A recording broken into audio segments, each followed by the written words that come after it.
Hello and welcome to the weekly LinkedIn Live leadership series, Voices of Leadership. Thank you for joining us. I'm Kathy Eastwood, the host and CEO and founder of Equals Y. Each week, we explore the fascinating world and we feature voices of leaders from across different generations, industry styles, and experiences. Because there's no right way to be a leader, there's no mold. It's about being authentic and delivering results. When you can express the end vision, engage your people, execute with precision, all while connecting to their heart, you are a successful leader. So each week we'll meet a different leader. What drives them? We'll learn and dig into what is their unique leadership style, how do they adapt, what's some tips and tricks, etc. So, before we get started, though, we'd love to know who's joining us. So, if you get a chance, there's a chat there. Just let us know who you are, where you're calling in from. And also, today's fun question for this week will be: do you have a power song? A song that just when you hear it, just changes your mindset. For me, it is This Is Your Fight Song by Rachel Platten. As soon as I hear that song, I'm like, this is your fight song. And I get started. So let me introduce our guest today, Fernando Santos. He's a phenomenal leader and the senior director of strategic partnerships in a large German tour operator. He's managing a team of salespeople who acquire and manage B2B distribution partners, and they're all based around the world: Thailand, Italy, Germany, and the Dominican Republic, even. On a personal note, Fernando shared with me he's got a rich and colorful background that really impacts who he is and his professional life. He's originally from Portugal, now based in Germany with his lovely family, and he's lived in the UK and Ireland and spent his teen years in Mozambique. You've been around the world.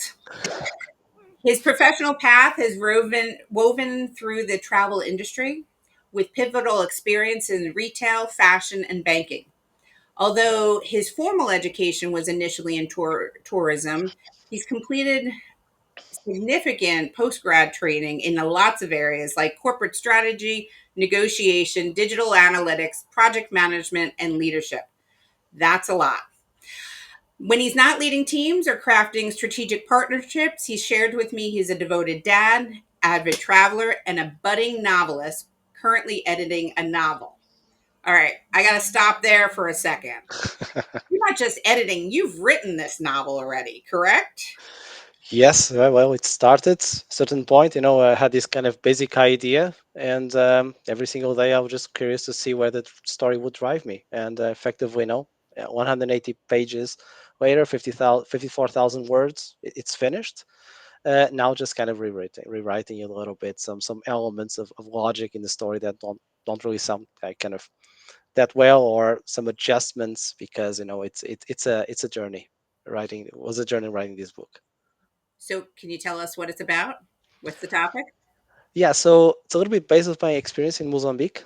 So it's about the story of this child who basically, was born before the time of independence, and basically as he grows up, a little bit distance, having some issues about being with his father, and how he grows up, and then goes through the period of independence, fighting in the colonial war, and then having this kind of internal war between the war that he was actually fighting and the war of having become a dad and the responsibilities that would derive as a dad. So it's also at the same time, allows me to answer some of my internal questions as well.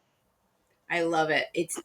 Writing a book myself, it's not easy, right? Like sitting down, putting yourself out there. So, congratulations on that. I can't wait till it comes out. You have Thank you so much. I have to thank half of the work was actually done by a little glass of whiskey every single night. That does help a little bit to kind of lateral thinking. So So, do you have a fight song that helps you, or you know? yeah, so I have a few, but I guess probably Guns N' Roses, Sweet Child of Mine. I know that always gets me pumped up for some reason. Fantastic. So, Fernando, you and I met during the E3 Leadership Bootcamp. It's just about a year ago now. So we've Yeah. known each other for a bit of time. And you always shared one of my favorite quotes from that class. But before we go there, because I'm going to bring that quote back up, I want to give you the floor for a second to Mhm. tell the audience about yourself. Like, who are you, and what's your leadership style? How do you show up, and where do you get your energy from? Sure. So let's say as an individual, well, I guess myself a little bit a citizen of the world. Fortunate enough, to have been born in Portugal, live in a few places. My wife, she's Hungarian. My kids are very confused. They have four languages at home. They were born in England. So it's like it's a bit of a mess here in this place. But effectively, I'm someone that really enjoys the ability to, to be able to be so fortunate and to deal with people from different nationalities. And again, born in Portugal, lived in Mozambique, and then basically had the opportunity to work in different industries and places. But effectively, I'm someone that really enjoys the job that I have, in terms of be able to work in sales, speaking with other companies, discussing different opportunities, but at the same time, became passionate over time about building teams and most basically making teams excited about working with me, and being able to serve the team and every single member, based on their unique characteristics. So yeah, that's basically the case. So I'm no again, living in Germany for the last 8 years, and I guess until the kids are big enough, I'll definitely stay here for a few more years. Excellent. So you talked about serving your team, being excited. How would you explain your leadership style? Sure. So I would say my leadership style probably is a little bit of a mixed. On one side, I love obviously working in sales. I have to be target driven, objectives driven. Is quite important. But at the same time, I really don't. I'm definitely not autocratic, or at least I tend not to be autocratic. No, it's basically a little bit a balance between, let's say, uh, per- pers- um, being empathetic, building trust, but at the same time being bold, when necessary. Um, so my leadership style in a certain way is to essentially mentoring, allowing every team member to bring the best from themselves. So number one, finding out your special powers, your superpower.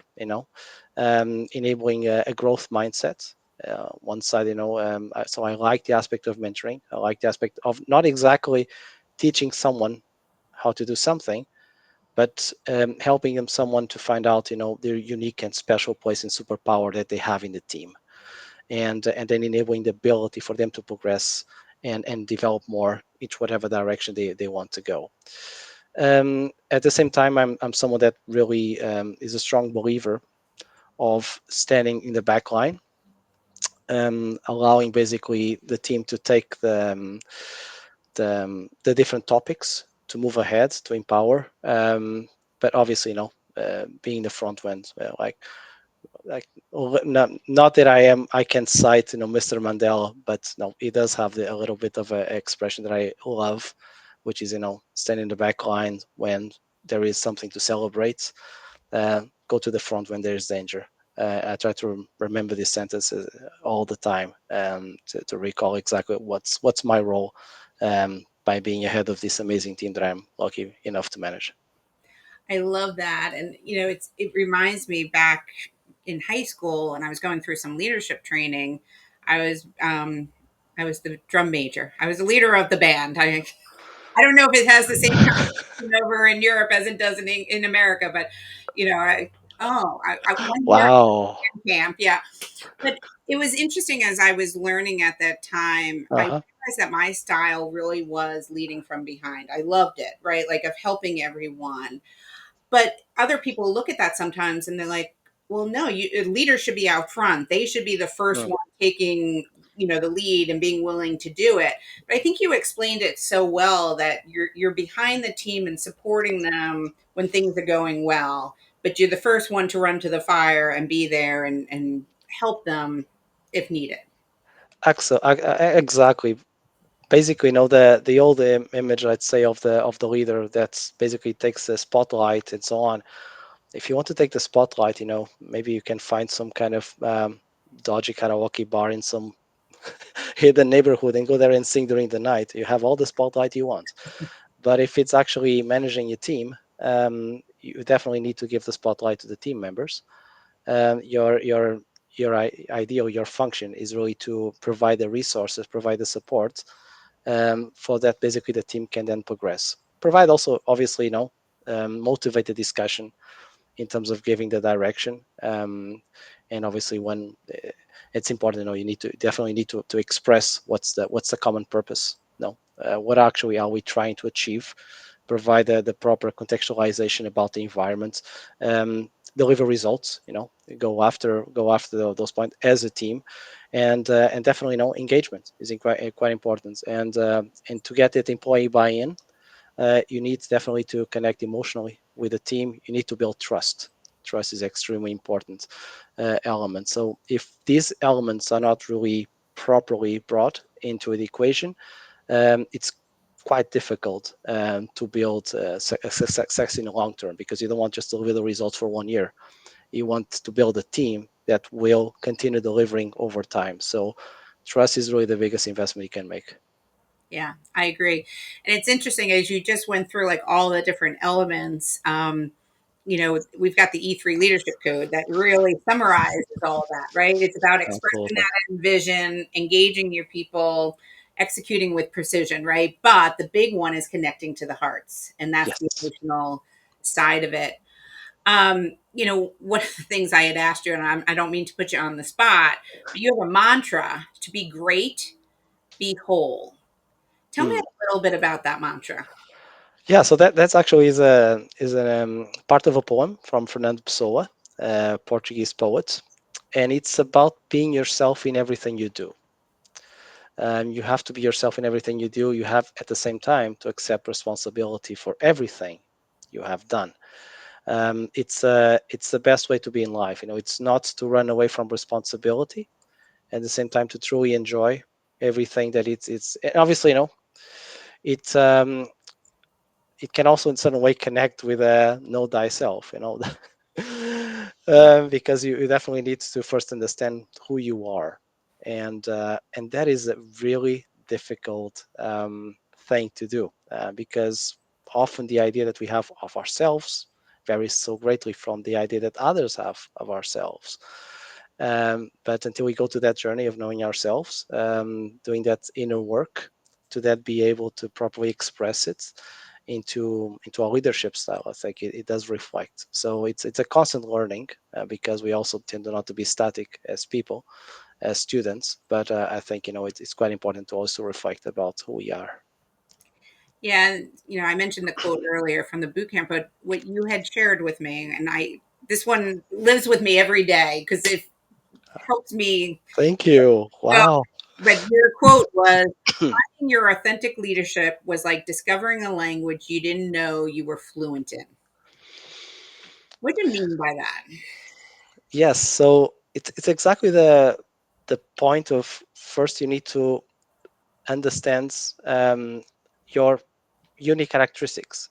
So when I asked the team, and I did once this sort of test, Clarity 4D, that gave me all the different indications of number, what are my core beliefs and interests. Um, Allow me to double check and analyze what I thought about those beliefs and interests, and then at the same time sharing with the others and getting their feedback and asking the same thing from them, and then basically respecting and having this constant conversation. It just allowed me to understand that the what I thought I was probably didn't really always matched with the reality. It was interesting to look into that analysis, subject to a conversation, and then start really understanding why I made certain things certain way, why I took certain decisions, why I had certain options. So it just allowed me to be a little bit more balanced. I discovered that hidden language that I was speaking, but I had no idea I was voicing it. Yeah. Do you mind if I share a little bit about your Clarity 4D profile? Because Please we end up talking about Clarity 4D. and not everyone is aware of it, but it's a profiling tool to see where your energies are, right? So it's based on Carl Jung. So if you're extroverted versus introvert, do you think with your head or with your heart, right? And when I tell everyone I'm an open book, right? I've got a tremendous amount of red energy that just shows up all the time, and you have a lot of red energy as well. But the flip side, you actually have even more green energy, is the opposite energy, right? So you're outgoing and thinking with your head, but you're also reflective, caring, and those two can be contracts at times. And I Yes. think that's a lot of what this was, the realization for you. You're like, oh, now I get it. Oh, wait, I've got that conflict going on.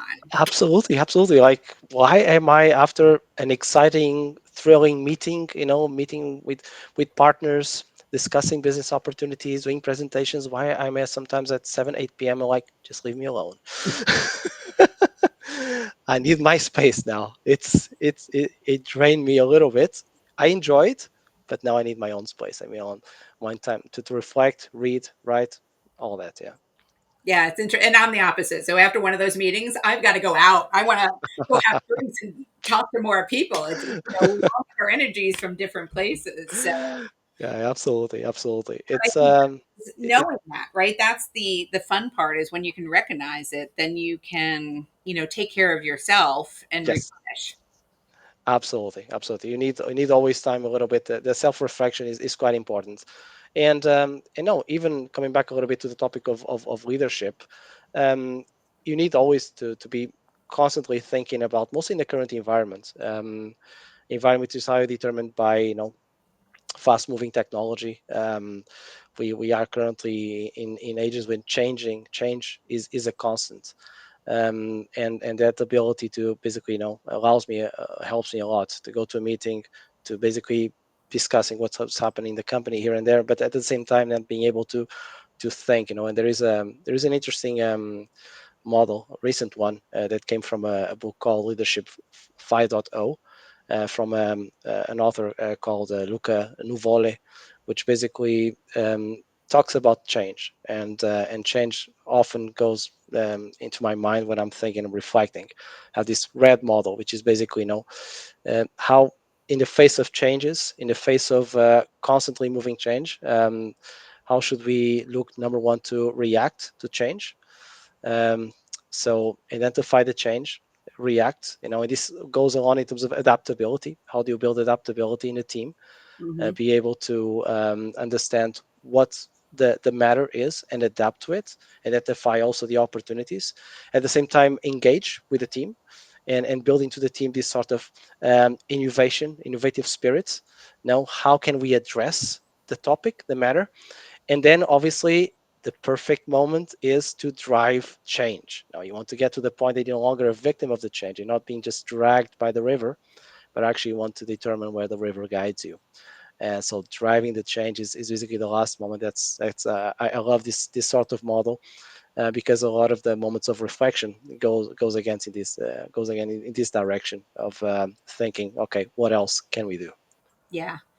Yeah, because I mean, so often our past experiences hold us Yes, back, right? correct, And that's, that fear, that uncertainty and doubt. That's what's correct. keeping so many of us, including myself, right? Like, if I am resistance to change, I have to really reflect and go, what's going on? Why is Yes. it that I don't want to change? Did this happen before and I got burned? And how do you have that innovative, that optimistic view? And as a leader, that's our job, right? Is to help uncover all that and Exactly. move it, from point A to point B. Exactly. So something that I we did recently. It happened once actually in the past, in other past professional experience. The company had a very clear strategy that was defined, and it was supposed to grow in a certain direction. But then suddenly, it changed completely. It decided to go after different markets, different types of products. So when you face this issue as a team, mostly in the sales team, you won't be able to change immediately the clients you have, your distribution chains, your markets. You can't do it quickly. And often the people who make the decision are not really aware of the difficulties that actually exist. and might make assumptions that some of the channels you currently have can be easily modified. So that's often quite of a difficult spot to be. So if you basically have the situation, you basically have two directions. If you decide to resist and become resentful against it, it will drain down the team. It will lead to basically the motivation. People will leave or won't be happy at work. They will miss their targets. And mostly in salespeople, that's get quite a bad place to be. On the other hand, if you adjust, great. Obviously, the right expectations of adjustment. But to adjust, you need first to kind of have a proper discussion. This is what we've done. We basically discuss, okay, what's really the strategy that the company currently has? Let's discuss it. Let's break it down. Everyone in the team had a bit of information, so we put it all together. Now, okay, we know the strategy seems to be quite clear. What we're going to do about it, and then basically the strategy, that was the exciting part. Usually a lot of people think it's something defined top down, but we were able to define our own strategy in an active, exciting conversation. So what's our purpose? What are we going to strike? How are we going to actually be able to win in this market, in that market, in this line of products? And it just became such an exciting conversation that actually at the end of that year we were able to triple the target that we had been assigned. And it became from a very scary situation to something exciting and motivating. So I remember that aspect quite well. So yes, change can be scary. It can be very scary. But if given the opportunity to do a proper assessment of the reality, and then all together drive in that direction, yeah, it can be actually quite exciting. Yes.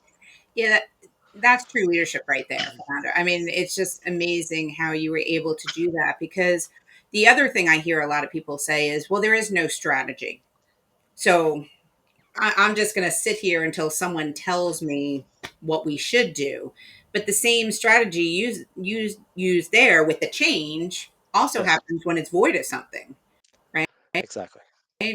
Within your team or even yourself, you can find purpose and drive forward. Absolutely, absolutely. Better than just basically no, because I've seen cases in teams that slowly it just started to deteriorate and they ended up going in that direction was quite bad. And obviously those teams over time become dismantled. I also love the aspect of who am I going to quote? Mr. Arnold Schwarzenegger.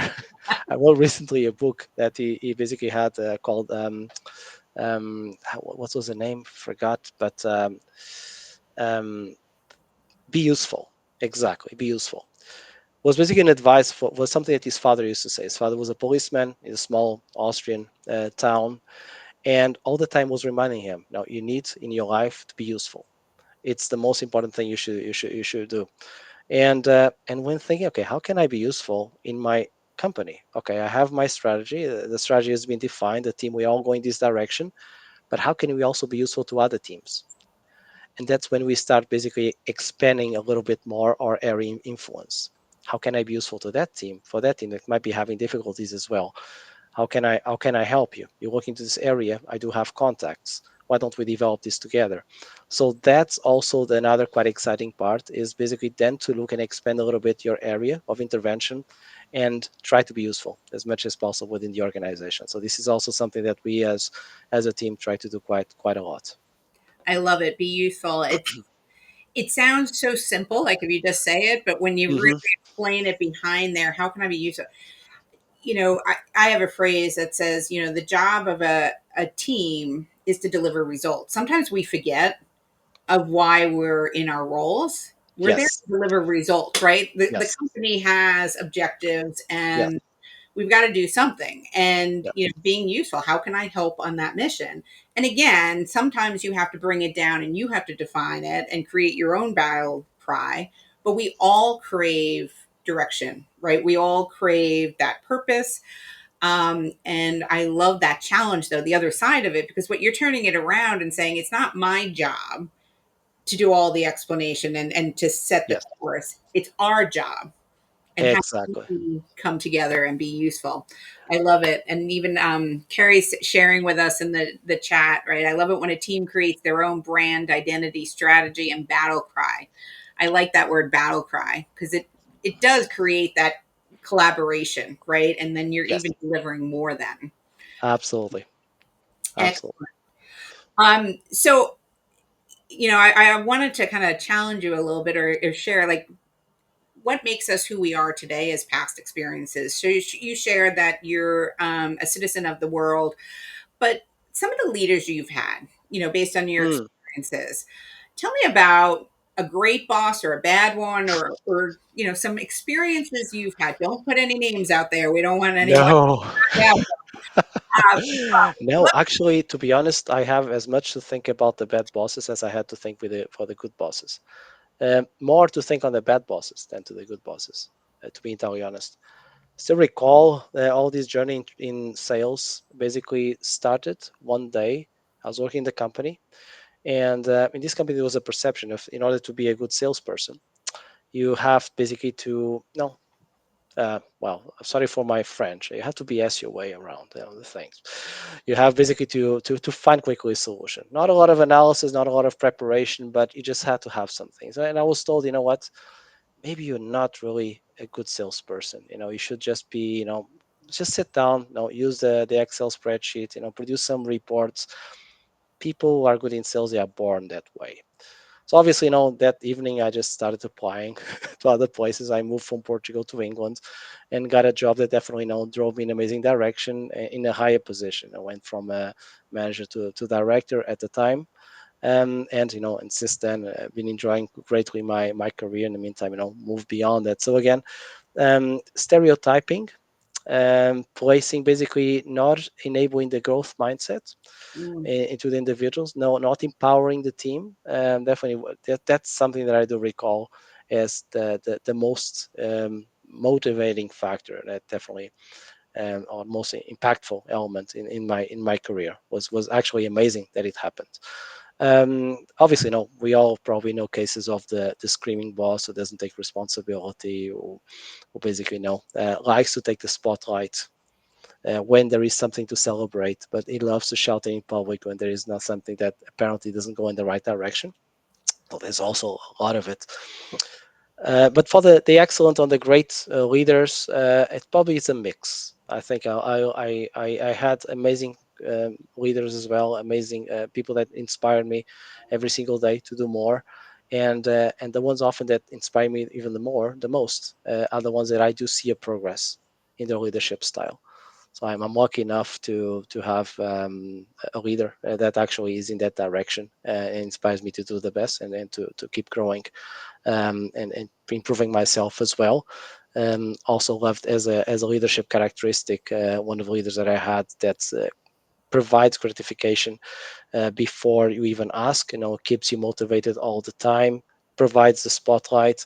So I guess those are all elements that no, I try my best as well to provide in order to offer to my fellow colleagues who still continue working with me, and I hope for many years as well they'll continue working with me.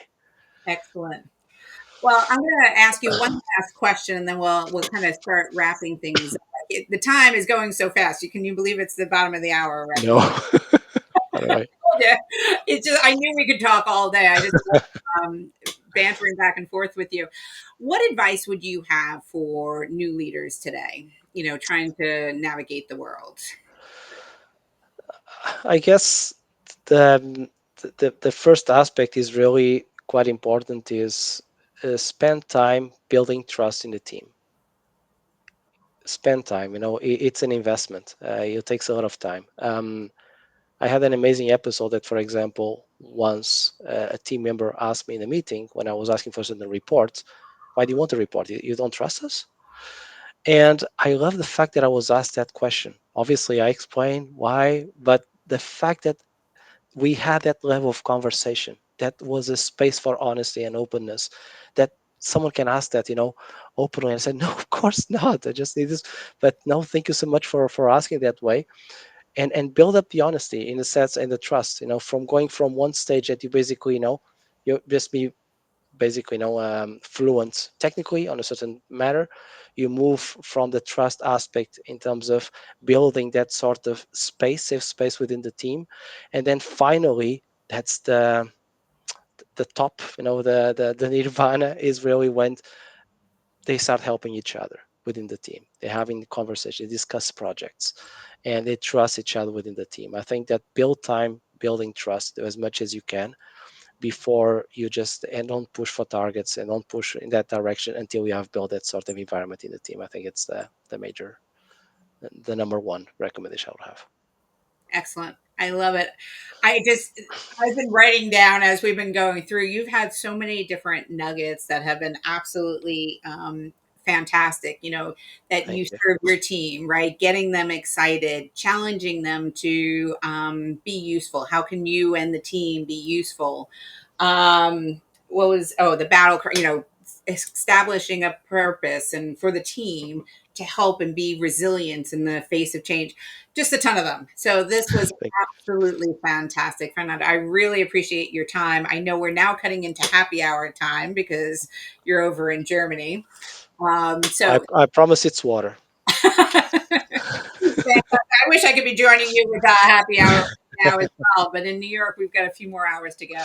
So thank you. And I'd love to have you back on because you have so much Oh, information to thank share. you so much. I'll be thrilled. It was absolutely a pleasure. I've seen so many of the other invitees, to these discussions with you, and I'm really honored to have been among them. So, and thank you so much, everyone as well who attended to this session and to your questions.